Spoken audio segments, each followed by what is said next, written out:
नमस्कार दोस्तों, मेरा नाम है आदित्य और आप देख रहे हो मास्टर आदित्य चैनल। दोस्तों, आज की इस वीडियो में मैं फिर से हाजिर हूँ एक नए लेसन प्लान के साथ, जो कि है गृह विज्ञान का। यहाँ पर मैंने लेसन प्लान नंबर नहीं डाला है, आप अपने अकॉर्डिंग यहाँ पर नंबरिंग कर दीजिएगा। और शुरुआत करेंगे हम अपने लेसन प्लान की दिनांक से। दिनांक की हेडिंग पड़ेगी और यहाँ पर दिनांक डालेंगे जिस दिन हम टीचिंग करेंगे। दोस्तों, केंद्र पे भी वह केंद्र डालेंगे जहाँ पर हम टीचिंग करेंगे। विषय यहाँ पर गृह विज्ञान है। प्रकरण मीन्स आपका जो भी पर्टिकुलर टॉपिक है। यहाँ पर कढ़ाई कला है तो हमने कढ़ाई कला डाल रखा है। दोस्तों, कक्षा यहाँ पर 6, 7, 8 आप अपने अकॉर्डिंग डाल लीजिएगा। वर्ग मीन्स सेक्शन, आप सेक्शन डाल दीजिएगा अगर आपकी क्लास का है। चक्र मीन्स होता है यहाँ पर कौन सा पीरियड चल रहा है। अवधि मीन्स होता है कि time duration of a period. तो यहाँ पर 35 मिनट मैंने डाल रखा है, आप 40 to 45 मिनट भी डाल सकते हैं। फिर दोस्तों, सबसे पहली हमारी हेडिंग होती है सामान्य उद्देश्य की, जिसमें हमने कुछ पॉइंट वाइज ऐसे लिखना है। पहला पॉइंट हमारा रहेगा छात्राओं में गृह विज्ञान के प्रति रुचि उत्पन्न कराना। दूसरा पॉइंट रहेगा हमारा छात्राओं में घरेलू कार्यों के प्रति रुचि उत्पन्न कराना। तीसरे पॉइंट में हमने लिखना है पोषण एवं स्वास्थ्य संबंधी जानकारी प्रदान करना। चौथे पॉइंट में हमने लिखना है भोजन पकाने की आवश्यकता तथा दैनिक जीवन में भोजन की पाक कला का महत्व सिखाना। पांचवें पॉइंट में हमने छात्राओं को स्वावलंबी बनाना तथा कुटीर उद्योग की ओर प्रेरित करना। दोस्तों, अगली हमारी हेडिंग होती है विशिष्ट उद्देश्य की, जिसमें हमारी संज्ञानात्मक उद्देश्य की। उसके अंदर हमारी जो हेडिंग होती है ज्ञान की, जिसमें हमने पॉइंट वाइज कुछ इस तरीके से लिखना है कि छात्राओं को कढ़ाई कला के अर्थ को समझा सकेंगी। दूसरे पॉइंट में हमने लिखना है छात्राएं कढ़ाई कला के सिद्धांतों को बता सकेंगी। फिर दोस्तों, अगली हमारी सब हेडिंग आती है बोध की, जिसमें हमने 2 पॉइंट कुछ इस तरीके से लिखना है छात्राएं कढ़ाई कला के महत्व को समझ सकेंगी। दूसरे में हमने लिखना है कि छात्राएं कढ़ाई कला के लिए उचित नमूनों का चयन कर सकेंगी। फिर अगली हमारी हेडिंग आएगी अनुप्रयोग की, जिसमें हमने फिर से 2 पॉइंट लिखने हैं छात्राएं कढ़ाई कला में कढ़ाई के विभिन्न तरीकों का संश्लेषणात्मक अध्ययन कर सकेंगी। दूसरे पॉइंट में हमने लिखना है छात्राएं कढ़ाई कला से संबंधित तथ्यों का विश्लेषण कर सकेंगी। फिर अगली हमारी हेडिंग आती है भावनात्मक उद्देश्य की, जिसमें हमने पहला पॉइंट लिखना है छात्राएं कढ़ाई कला के विषय में लोगों को जागरूक कर सकेंगी। दूसरे पॉइंट में हमने लिखना है छात्राओं में कढ़ाई कला के प्रति सकारात्मक दृष्टि प्रदान कर सकेंगी।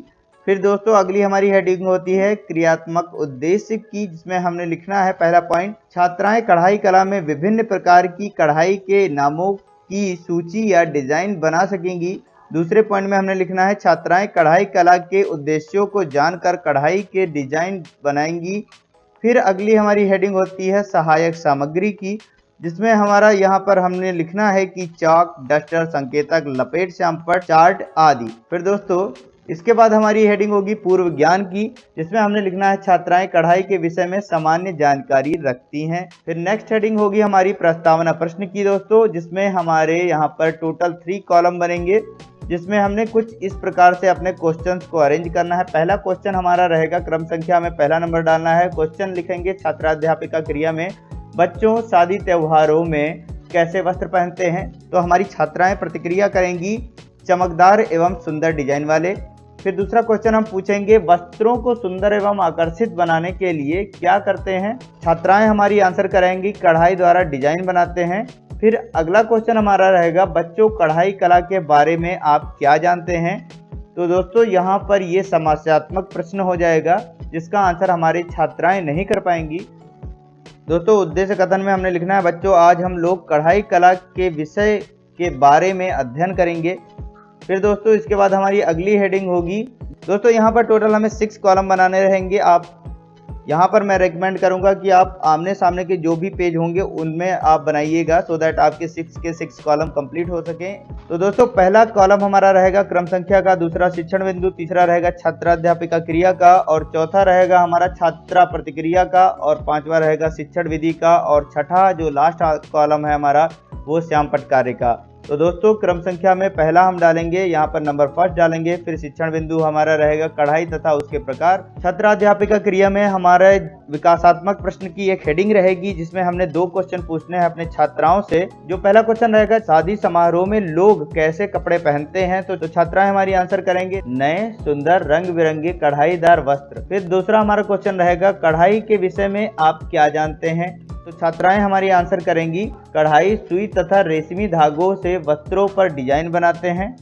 फिर हमारा अगला जो हेडिंग रहेगा छात्राध्यापिका कथन, जिसमें हमने कुछ इस प्रकार से अपना पैराग्राफ लिखना है। कढ़ाई के बाद यहाँ पर आप इक्वल टू का साइन लगाइएगा। यहाँ पर कढ़ाई के बारे में हम बता रहे हैं, तो सुई तथा रंगीन धागों से वस्त्रों पर नमूना बनाने को ही कढ़ाई कहते हैं। फिर कढ़ाई के प्रकार की हेडिंग पड़ेगी, उसके सामने हम लिखेंगे कढ़ाई के 2 प्रकार हैं। पहला प्रकार होता है मशीन द्वारा कढ़ाई, विभिन्न प्रकार की कढ़ाई मशीनों द्वारा की जाती है। फिर दूसरा प्रकार होता है हाथ द्वारा कढ़ाई। यहाँ पर हम लिखेंगे यह विधि सस्ती, सरल एवं सुलभ है। इसमें हम सुई, रंगीन धागा, फ्रेम, नमूना आदि की सहायता से मेज पोस्ट, तकिया का गिलाफ, रुमाल, साड़ी आदि पर कढ़ाई करते हैं। फिर दोस्तों यहाँ पर छात्राध्यापिका कथन हमारा कंप्लीट होता है और छात्रा प्रतिक्रिया वाले कॉलम में हम लिखेंगे इसके सामने छात्राएं ध्यानपूर्वक सुनेंगी। और जहां पर हमने प्रश्नोत्तरी विधि का इस्तेमाल किया था, जो कि था हमारा विकासात्मक प्रश्न, तो हम शिक्षण विधि वाले कॉलम में लिखेंगे प्रश्नोत्तरी विधि। और जहां पर हमने एक पैराग्राफ एक्सप्लेन किया, छात्राध्यापिका कथन वाला जो हमने एक्सप्लेन किया था, तो उसके सामने हम लिखेंगे व्याख्यान विधि, क्योंकि हमने यहाँ पर एक पैराग्राफ का एक्सप्लेनेशन किया है। फिर लास्ट कॉलम होता है हमारा श्यामपट्ट कार्य, जिसमें हमने एक हाईलाइट करता हुआ पेज पेस्ट करना है। उस पर हमने लिखना है मेज पोस्ट, चादर, तकिया का गिलाफ, रुमाल आदि पर सुई तथा रंगीन धागों के द्वारा कढ़ाई करते हैं। यहाँ पर हमारा जो पहला शिक्षण बिंदु है वो कंप्लीट होता है। नेक्स्ट शिक्षण बिंदु में भी आपको 6 कॉलम बनाने हैं, जो कि आमने सामने के पेज पे आप बनाएंगे, इस बात का ध्यान रखिएगा। और पहला कॉलम क्रम संख्या, दूसरा शिक्षण बिंदु, तीसरा छात्राध्यापिका क्रिया का, और चौथा यहाँ पर छात्रा प्रतिक्रिया, 5वां शिक्षण विधि और लास्ट श्यामपट्ट कार्य। तो यहाँ पर क्रम संख्या में सेकंड नंबर डालेंगे। शिक्षण बिंदु में हम लिखेंगे कढ़ाई के उपकरण, और यहाँ पर विकासात्मक प्रश्न लिखेंगे छात्राध्यापिका क्रिया में, जिसमें हमने 2 क्वेश्चन अपने छात्राओं से पूछना है। कि पहला प्रश्न हमारा रहने वाला है कढ़ाई किस पर की जाती है, तो छात्राएं हमारी आंसर करेंगी मेज पोस्ट, तकिया का गिलाफ आदि। दूसरा क्वेश्चन हमारा होगा मेज पोस्ट, चादर पर कढ़ाई किससे की जाती है। दोस्तों यहाँ पर किसे लिखा है, आप किससे लिखिएगा, तो किससे की, नमूना, फ्रेम, सुई, रंगीन धागा। फिर दोस्तों अगली हमारी हेडिंग होगी छात्राध्यापिका कथन की, जिसमें हमने कुछ इस प्रकार से लिखना है कढ़ाई करने के लिए आवश्यक उपकरण इस प्रकार हैं।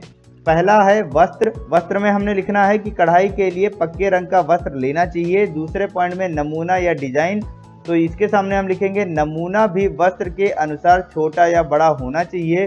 तीसरा हमने लिखना है ट्रेसिंग पेपर, इसके सामने लिखना है यह पतला कागज जो चित्र पर रखने से चित्र दिखाई देता है, जिससे नमूना बनाया जाता है।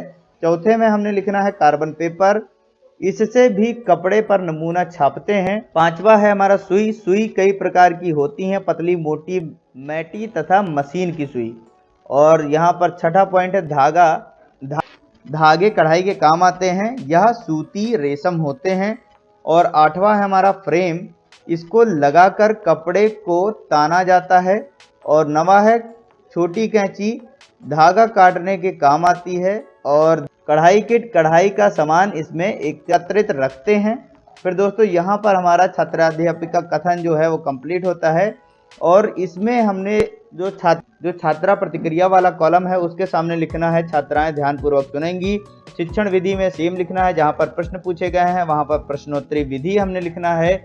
और जहाँ पर हमने एक पैरा का एक्सप्लेनेशन किया है तो वहाँ पे व्याख्यान विधि हम लिखेंगे। और लास्ट जो हमारा कॉलम है श्यामपट्ट कार्य, जिसमें हाईलाइट करता हुआ पेज आपको अगेन पेस्ट करना है और उस पर कुछ इस प्रकार से लिखना है कढ़ाई के उपकरण। तो पहला हमारा वस्त्र, दूसरा नमूना, तीसरा ट्रेसिंग पेपर, चौथा यहाँ पर सुई और धागा, फ्रेम हो गया 5वां, 6ठा हो गया छोटी कैंची, 7वां हो गया कढ़ाई किट। तो दोस्तों यहाँ इसके साथ हमारा जो सेकंड शिक्षण बिंदु है कंप्लीट होता है और हमारा थर्ड शिक्षण बिंदु यहाँ पर स्टार्ट होगा नए पेज से, जिस पर हमें टोटल 6 कॉलम बनाने हैं। कॉलम सभी उसी प्रकार रहेंगे। पहला होगा हमारा क्रम संख्या, दूसरा होगा शिक्षण बिंदु, तीसरा होगा छात्राध्यापिका क्रिया और चौथा होगा हमारा छात्रा प्रतिक्रिया, 5वां शिक्षण विधि और लास्ट कॉलम होगा श्यामपट्ट कार्य। शिक्षण बिंदु होगा हमारा कढ़ाई करते समय सावधानियां, और छात्राध्यापिका क्रिया में हमने विकासात्मक प्रश्न पूछने हैं, तो यहाँ पर हेडिंग डाल दीजिएगा। फिर पहला प्रश्न होगा हमारे, कढ़ाई के लिए किस वस्त्र का चुनाव करना चाहिए। छात्राएं हमारी आंसर देंगी हल्के तथा पक्के रंग का।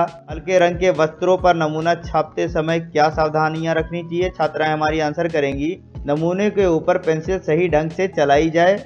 फिर दोस्तों हमारा अगला हेडिंग होती है छात्राध्यापिका कथन की, जिसमें हमने कुछ इस प्रकार से लिखना है, कढ़ाई करते समय निम्नलिखित बातों का ध्यान रखना चाहिए। पहला होता है हमारा, नमूना वस्त्र के अनुकूल हो। दूसरा, धागों के रंगों का उचित चुनाव करना चाहिए। तीसरा, गांठ नहीं दिखनी चाहिए। चौथा, टांके मजबूत हों ताकि कढ़ाई खुल ना सके। पांचवा, कढ़ाई साफ हाथों के साथ कढ़ाई करनी चाहिए। छठा होता है हमारा, सुई में धागा छोटा डालना चाहिए। दोस्तों इसी के साथ छात्राध्यापिका कथन हमारी कंप्लीट होता है। और छात्रा प्रतिक्रिया में हमने लिखना है कि छात्राएं ध्यानपूर्वक सुनेंगी। शिक्षण विधि में हमने जहां पर प्रश्न पूछे हैं वहां पर प्रश्नोत्तरी विधि लिख देंगे, और जहां पर हमने पैरा का एक्सप्लेनेशन किया है, so that we will write here व्याख्यान विधि। तो दोस्तों यहाँ पर व्याख्यान विधि लिखने के बाद हमारा जो लास्ट कॉलम है श्याम पट्टी हाईलाइट करता हुआ एक पेज पेस्ट करना है, और उस पर हमने लिखना है कढ़ाई करते समय सावधानियां। पहला होगा, नमूना वस्त्र के अनुकूल हो। दूसरा, गांठ नहीं दिखनी चाहिए। तीसरा, टांके मजबूत हो। दोस्तों चौथे पॉइंट में हमने लिखना है धागों के रंग का चुनाव उचित करना चाहिए। दोस्तों इसी के साथ हमारा थर्ड जो शिक्षण बिंदु है वो कंप्लीट होता है। इसके बाद हमारी अगली हेडिंग होती है बोधात्मक प्रश्न। दोस्तों यहाँ पर बोधात्मक प्रश्न में टोटल हमने 3 क्वेश्चन पूछे हैं। आप यहाँ पर नंबरिंग कर दीजिएगा, मेरी जो नंबरिंग है वो हाइड हो गई है बाय मिस्टेक। तो दोस्तों यहाँ पर क्वेश्चन लिखेंगे बोधात्मक प्रश्न में, और इनके जितने भी आंसर होंगे यहाँ पर श्यामपट्ट कार्य, मतलब आपको यहाँ पर एक ब्लैक पेपर पेस्ट करना है, उस पर व्हाइट कलर के मार्कर से यहाँ पर लिखना है, या फिर स्पार्कल पेन का यूज कर सकते हैं। और दोस्तों यहाँ पर कुछ इस प्रकार से आप लिखेंगे, दिनांक की हेडिंग डालेंगे, विषय गृह विज्ञान, प्रकरण कढ़ाई कला, फिर कक्षा, फिर वर्ग, फिर चक्र, फिर अवधि। सारी चीजें डालने के बाद 1 बाय 1 करके हम जितने भी ऊपर क्वेश्चन पूछते जाएंगे सबके आंसर हम नीचे लिखते जाएंगे। पहला क्वेश्चन होगा हमारा, कढ़ाई करना किसे कहते हैं। तो दोस्तों उसका आंसर हम लिखेंगे, सुई तथा रंगीन धागों से वस्त्रों पर नमूना बनाने को कढ़ाई कहते हैं, जिससे वस्त्र सुंदर व आकर्षित लगता है। दूसरा क्वेश्चन होगा हमारा, कढ़ाई करने में किन किन चीज़ों की आवश्यकता पड़ती है। तो उसका आंसर हम नीचे लिखेंगे, कढ़ाई करने में सुई, धागा, फ्रेम, नमूना, कैंची आदि उपकरणों की आवश्यकता होती है। तीसरा जो हमारा लास्ट क्वेश्चन है, कढ़ाई के टांकों के नाम बताओ। तो दोस्तों यहाँ पर इसका आंसर हम लिखेंगे, कढ़ाई के टांकों के नाम, चैन डिजाइन, लेजी डिजाइन। तो दोस्तों इसका आंसर लिखने के बाद यहाँ पर आपको नेक्स्ट हेडिंग डालनी है, लेखन एवं निरीक्षण कार्य। इसमें हमने लिखना है, छात्राध्यापिका छात्राओं को श्यामपट्ट कार्य लिखने का आदेश देंगी तथा स्वयं कक्षा का निरीक्षण करेंगी। दोस्तों यहाँ पर अगली हेडिंग होगी हमारी पुनरावृत्ति प्रश्न, जिसमें हमने टोटल 3 क्वेश्चन पूछने हैं। दोस्तों पहला प्रश्न होगा, कढ़ाई में फ्रेम की क्या उपयोगिता है। दूसरा प्रश्न होगा हमारा, कढ़ाई में कार्बन पेपर का क्या काम होता है। तीसरा क्वेश्चन होगा, कढ़ाई करने से क्या लाभ होता है। अगला जो हमारी लास्ट हेडिंग है गृह कार्य की, जिसमें हमने छात्राओं को गृह कार्य देना है, कढ़ाई करने के किन्हीं एक टांके बनाने की प्रक्रिया लिखिए। तो दोस्तों इसी के साथ हमारा लेसन प्लान कंप्लीट होता है। और दोस्तों अगर आपको और भी सब्जेक्ट के लेसन प्लान की आवश्यकता हो, मन में कोई भी डाउट है, कोई भी सवाल है, कोई भी क्वेश्चन है, तो आप कमेंट सेक्शन में लिखिए, मैं उनको भी रिप्लाई करने की कोशिश करूंगा। और दोस्तों एक रिक्वेस्ट है, प्लीज वीडियो को लाइक कर दीजिएगा, अगर जिस किसी को भी जरूरत हो उसके साथ शेयर करिएगा, चैनल को सब्सक्राइब करके बेल आइकन को प्रेस कर दीजिएगा, सो दैट जब भी मैं अपनी न्यू वीडियोस डालूं आप तक पहुंचे सबसे पहले। मिलते हैं किसी और वीडियो में, तब तक के लिए नमस्कार, जय हिंद, जय भारत।